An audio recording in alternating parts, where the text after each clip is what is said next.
17 people have died after a duck boat packed with tourists capsized and sank on a lake in Branson, Missouri last night. Authorities are blaming stormy weather for the accident. There's the boat right there. It happened on Table Rock Lake. Winds at the time were up to 65 miles an hour.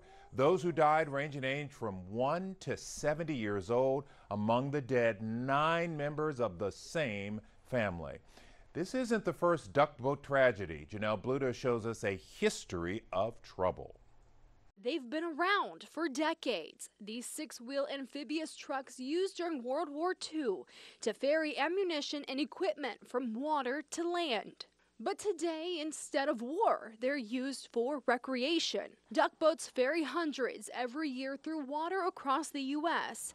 But yesterday, a tragic ending to one of those tours on Table Rock Lake in Missouri. EMTs, tell one of the EMTs. The boat on the last leg of its tour was hit by strong winds from an approaching thunderstorm.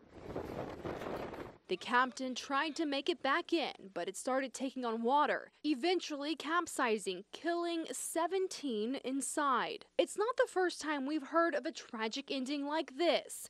In 1999, 13 people died after a duck boat sank on Lake Hamilton in Arkansas. In 2010, 2 people drowned when a barge plowed into a Philadelphia duck boat that had stalled out in the Delaware River.